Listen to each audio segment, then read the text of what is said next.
In 1995, I had the great honor of walking through the same doors, changing in the same locker room, patrolling the same streets as police officer Edward Byrne.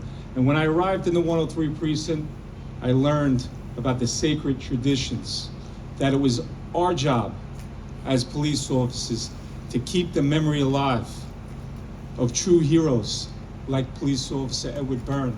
And I remember being in roll call specifically, watching the videos of Eddie's story, speaking to police officers who were here that night 36 years ago when Eddie was killed.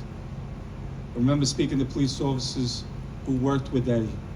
And what they said about Eddie is that he was just a great person who had his whole life in front of him and truly loved being a police officer. And some of those same cops are the ones who started this ceremony.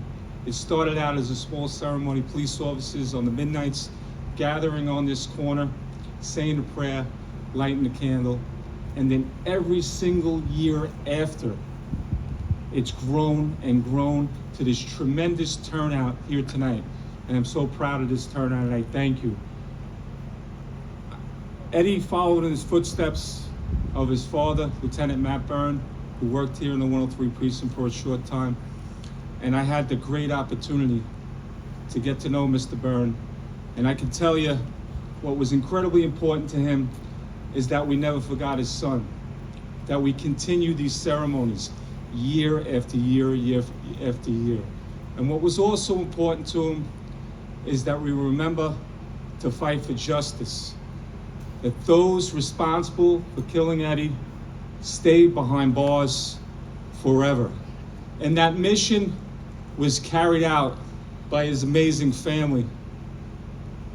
And it started with Larry, who represented this department so well, and his family, and his brothers, Stephen and Kenny, who carry on that fight every 2 years, that speak up for Eddie, to try to make sure that those who are responsible for taking Eddie's life stay behind bars.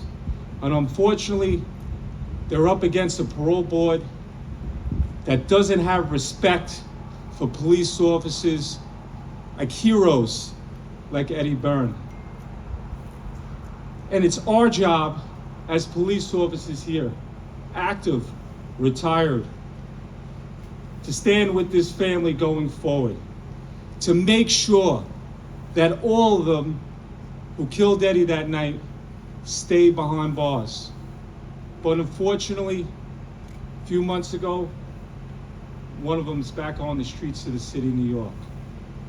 So I urge you all to go onto our website, click on Keep Cop Killers in Jail.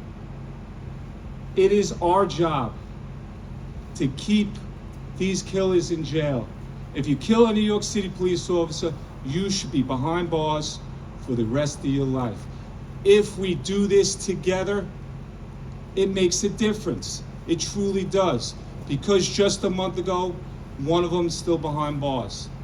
2 of them are up for parole over the next 2 years. It's been 36 years since Eddie's been in heaven. But I know a day doesn't go by that his family, his friends, and his brothers and sisters in blue don't think about him. I thank you all for being here tonight, especially our police officers from the 103 precinct that retired. I know it means the world to this family. God bless you all.